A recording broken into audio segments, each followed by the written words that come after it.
Apologies for the landing, Ambassador. I was operating the tractor beam, sir. I take responsibility. Our arrival was the smoothest part of our journey. Your artistry with a tractor beam is commendable.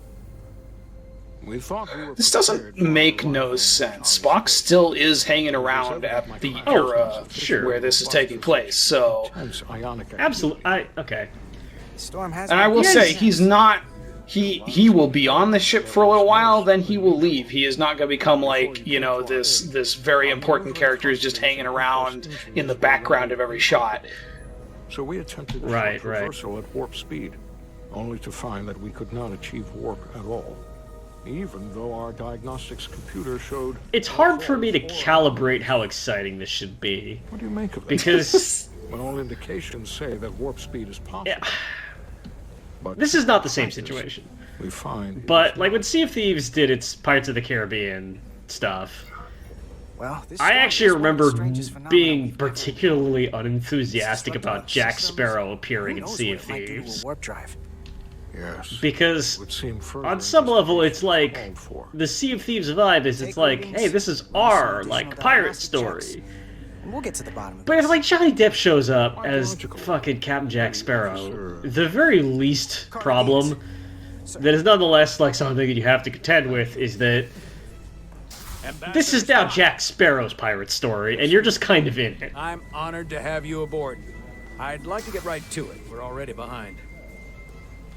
I do feel like there's an extra aspect to that, wherein Leonard Nimoy is, by all accounts, a much cooler dude than Johnny Depp is. It's not one-to-one for so many reasons, but yeah, like basically, like imagine you're going to a karaoke night and the lead singer from The Darkness decides to tag along. Yeah, that guy's awesome. You know, this is Darkness. Has some great songs, but it's gonna blow out the vibe. It's not really you and your friends karaoke night anymore. It's the lead singer of The Darkness guest starring you guys also. You were saying something, Chris? It's not every day that... Well, I was going to say, I don't think that, I mean, the story doesn't start veering towards being Spock's story. I think he's just here to sort of deliver some exposition and peace out.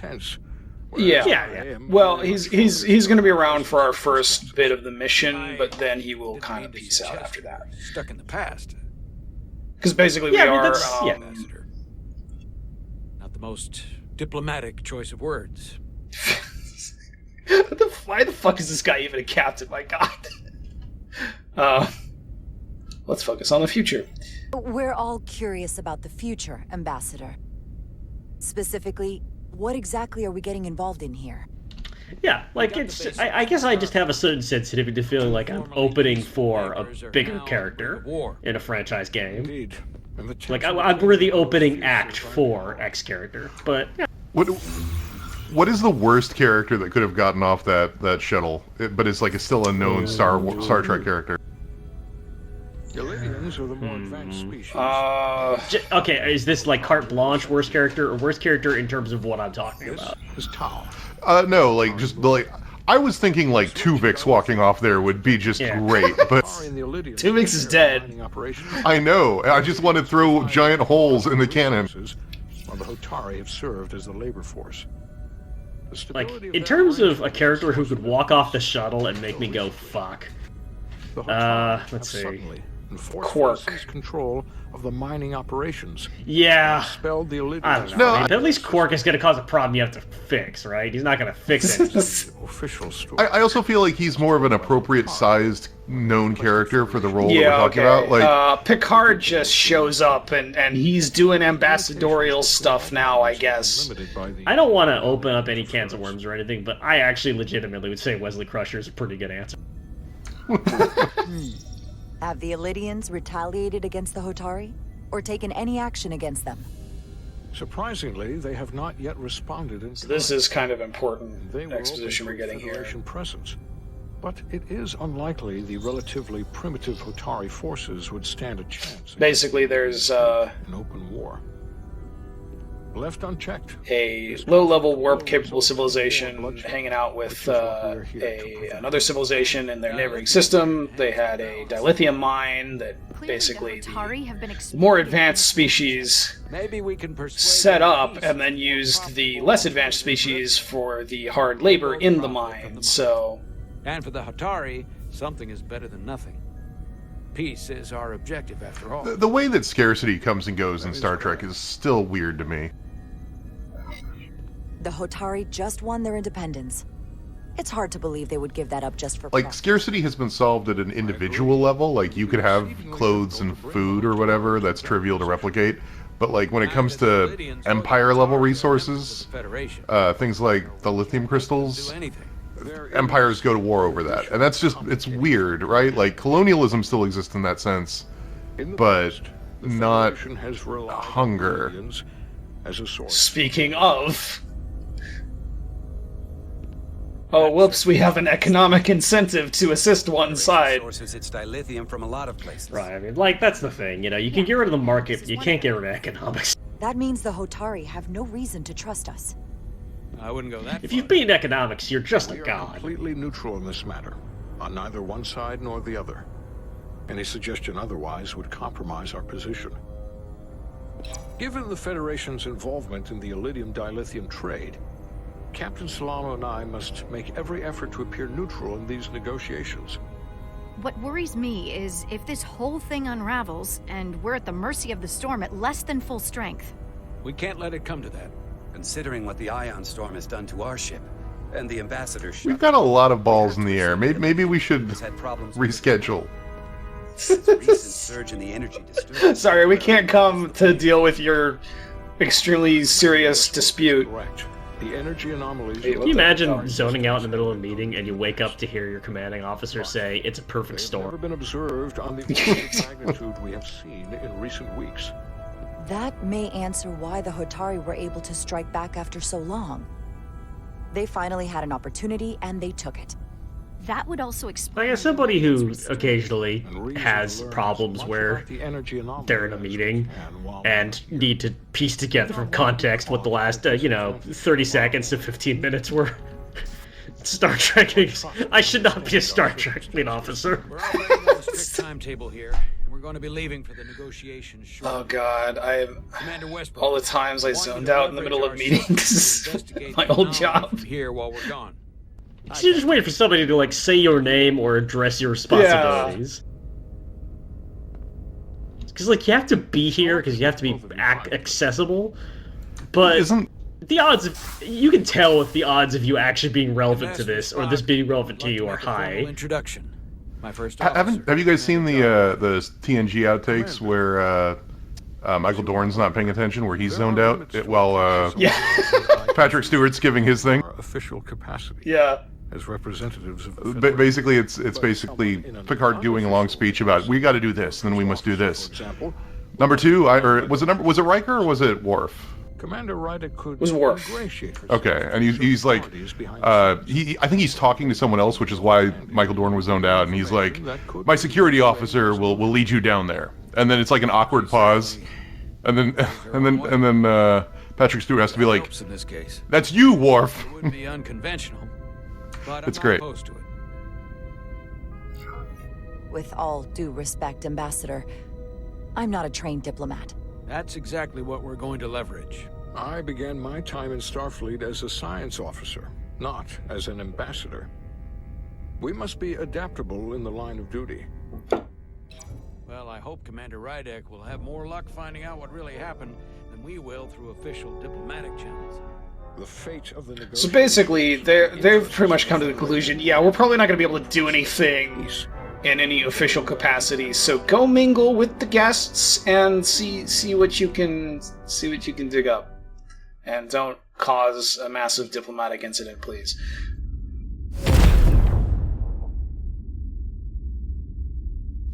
The amount of, I mean, I know it's the storm, but the amount of color in space in this game is kind of cool. I like that it's not just black skies.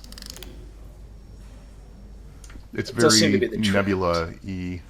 That is, though, like, oh, there's a big storm out there. It's not like, oh, we've just decided space is glowing orange now. It is imperative that the Ambassador's shuttle be flight ready. I need you both to ascertain the root cause of the system failures he encountered. I'm surprised, Commander. It's time to do shuttle maintenance. All right. I respect the Ambassador and his many... Shuttle Maintenance Simulator But I do 2023. not derive any satisfaction from interacting with his shuttle as if it were somehow transubstantiated through its association with him. Especially when I have the entirety of this starship to concern myself with. I am not the chief engineer of this shuttlecraft. When you look at it logically, yes, it is just a shuttle. No different than any of the others. There is plenty that is different about it, and that is what you are to investigate. But please limit your findings to observable scientific phenomena. We'll try to restrain ourselves. Then I will leave you to That guy's a noting nerd. any abnormalities in your report. Carry I mean, he is the chief engineer. That It is seems like kind it's of a warming up to us. requirement. Yeah. Yeah, but Jordy was like a fun nerd. Even Chovok has to look at that face and know you've earned some real respect. I mean, was he though? And I have to admit that I He kind of ended up coming off as a You were creep right to make in me TNG. I mean, honestly. I don't know what I was A thinking. creep that still was into nerd stuff. Did the smart thing. I don't know. You've pulled me out of trouble how many times? Call it even. Okay. At the very least, maybe I can track down that bottle of Saurian brandy you're still on the hook for. But first, we have work to do. I like the. It's like this game's. Let's it's bring like the this video consoles game. out of the floor. It's this video game's equivalent of walking into a room with waist high cover. Like,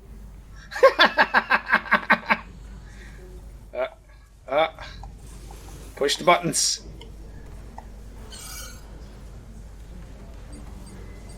So, I know about your talk with Miranda. I feel like there's maybe a few too many She Easter sent me eggs a going on with priority this shuttle. dispatch right after your conversation. Why? It's a shuttle from the Excelsior. It's an old style shuttle like the ones they did in But Star Trek I'm only V. going to tell you this And once. it's named Just Grayson, through which this is the up. surname Because I would of be very Spock's unhappy if we human tried mother. this out and then, I don't know, 6 weeks or 6 days later. I thought it was As a if to reference say, to Rock. Spock's on this ship. All because things But we already know went south Spock's on this and ship. not on speaking terms. That just isn't going to work for me. And I know you'll respect that. You really don't believe in me, huh? It's not you or her. Just running the numbers, and things don't work out more often. Our friend has opinions about I like my romance friends, and I like with my other group. friends. I don't want to lose that. It is a wild conversation to have with somebody who's just starting a Let's wrap it up. relationship. Like, hey, listen, Is this gonna cut into butt time? Yes, or blown. I believe there was previous history between them, so How did the shuttle end Right, up dead right. in the water? Well, maybe the ship's data recorder can tell us something. push the data recorder button. And then scrub through it like a YouTube video. They were only about 8 minutes from their plotted warp. Look for the good part. No faults, just those warnings. Most replayed. What are they?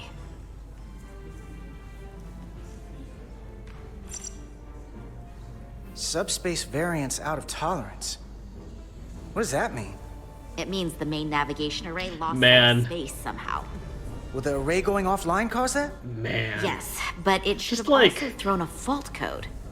You know, like, one of the things I've been discovering for the first time in my Warp life fields is became inverted when you're suddenly. programming how an I've seen error this happen when message center can warp coil cracks. just absolutely Cracked warp send you coil off throws on a fault tear of documentation. we should take a look. How buck wild is the documentation in Starfleet for a Starfleet engineer? Yeah. Warp We're gas like, keep what failing. the fuck Wow. does this mean? They're lucky the shuttle didn't turn inside out.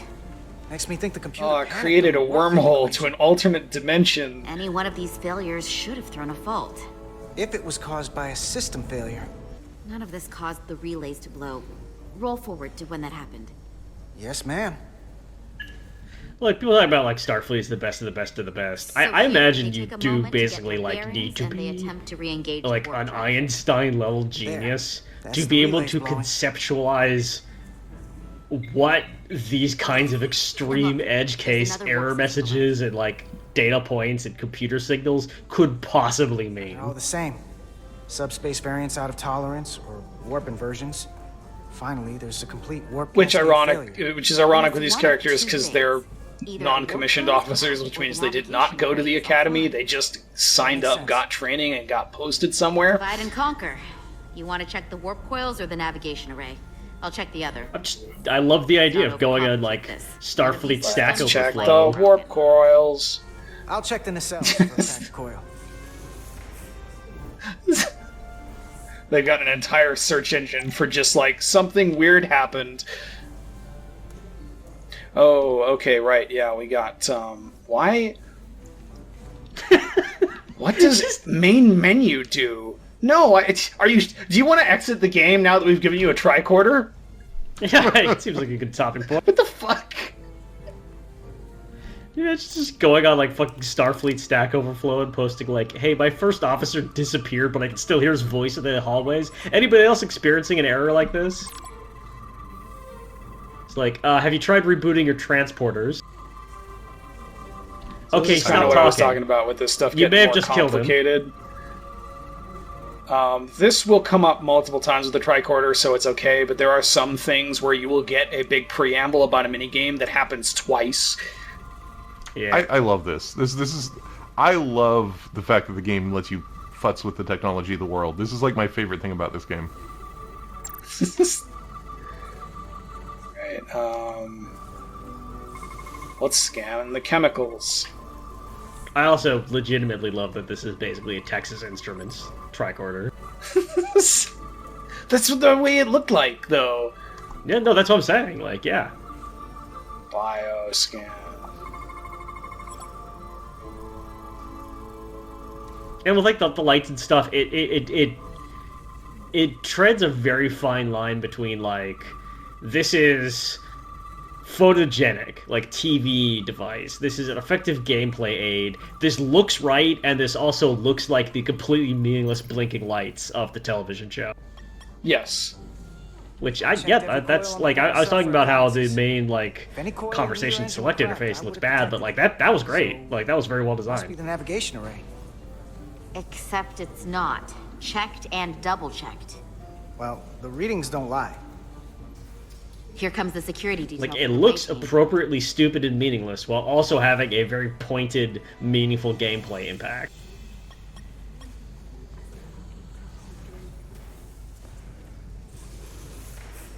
Hey. I feel like I'm not here. This may not be playing to you guys or to anyone watching the video, but the film grain in this game is also occasionally doing some weird shit. Oh, I'm seeing it. Before I go. The captain and the others will be here any minute now. Should be an interesting ride down to the surface. Come on, I'm never too busy to make time for you. It just kind of blooms occasionally. True. No. But yeah, I'm glad you came by. Like, it looks like there's a static failure. I gotta be precise. No, that's so the like shield, the right? blue stuff in the background is a force field, but there are other bits where it is film grain doing weird stuff. We always beat it. Oh, okay. Like the bit where there was a door back there that seemed to be kind of sparkling. That another one of the captain's railroad things? Gotta be. What is going on with this man's expressions? Steam engines were the warp drives of their day part. You do have eyebrows. You can move your eyebrows. Okay, there you go. You don't want to miss your train.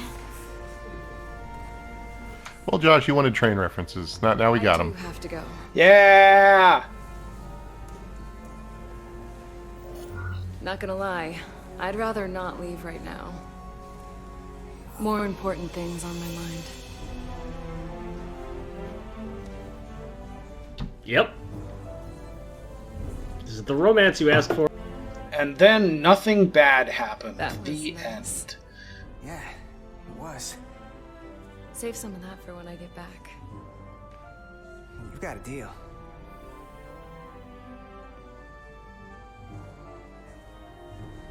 Be seeing you. I mean, it's cute enough.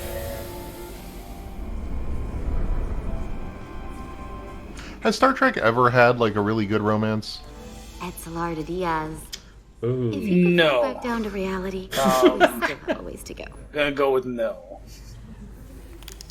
Dang. All right, where were we? So the warp coils in the I mean, navigation. it depends on if you ask. Depends on if you ask the fan fiction, right? I'm out of ideas short of field. Okay, so there's about astern.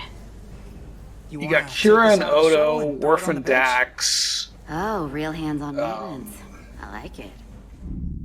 Seven and Raffi, sort of in Picard. The ship. The ship's computer can double check. I mean, you have Crusher and Picard, and you have Riker and... Literally, their romance fell apart as a plot point, like... Now. Well, but that's what I'm saying, is I can't think of any particularly... Why is this right stick now? Because now you're using your right hand. Warp field inversion and a cascade. I don't like how that makes sense. However, the Resolute computer doesn't show the same subspace variance. We're in the same conditions that the shuttle was in when it failed. Why wouldn't the ship's computer get a matching result? What if the subspace variance was a momentary occurrence? That's a possibility, and it would explain why the simulation... I actually... Okay. Sensor readings This is... Oh yeah, that's right. There was also Seven and Chakotay for 2 episodes at the very end of Voyager. Everybody's favorite character. This is well outside of the mechanical wheelhouse of this game that's been established. Roll forward. Probably would not have been a feature worth developing under the constraints that they had and the kind of the vision they had. Resuming simulation. But I think the one mechanic I would actually really like out of a game where you're in this kind of role in Star Trek is one where you're spitballing wild explanations and exploring implications to kind of logic puzzle your way through what a weird anomaly is. That is kind of what's happening right now, actually. Kind of, but like... I want it to be more like Sherlock Holmes' Crimes and Punishments, which is something that I think to myself literally every time I play a video game. Yeah, it should warp just fine. Unless... Computer, run the simulation with the Resolute. Resolute simulated. For those of you who missed these, I like how there's nobody else in engineering right now. For those of you who missed that season, that game has a mystery-solving method where you have these nodes in a field, and you can basically, like, choose one instance of the node to represent one theory or another, and as you start to create these theories, they start, like, connecting with each other to form possible explanations until, like, your version of reality, based on all of your suppositions and hypotheses, yields either, okay, there is no explanation here, like that these are mutually unintelligible, or like it yields a possible explanation, and then usually by the time you have that, like you can string together 3 or 4 different explanations and need to like use your inferences to decide which one is true.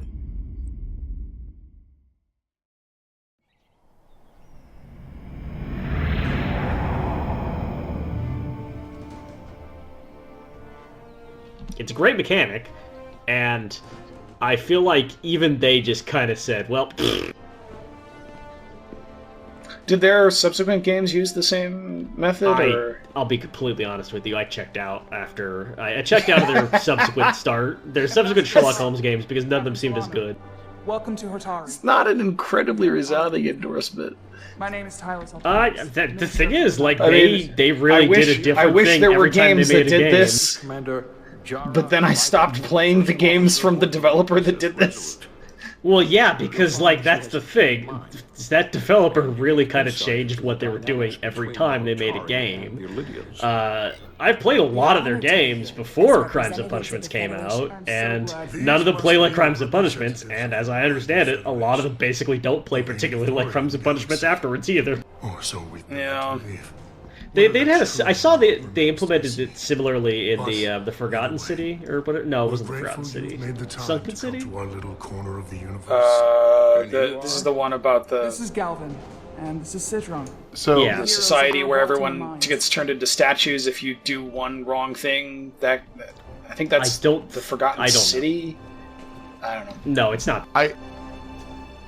I do like how these character designs sort of toe the line between Star Trek style humanoids but with some prosthetics and like things that you could never do in a TV show, because like the Hotari look really cool, and I like that it's not something you get away with on a TV show, but it's also not so out there that it doesn't feel a part of Star Trek broadly. Arrogance from that guy. It's not something you can get away with on like a TNG era, like early '90s, late '80s show.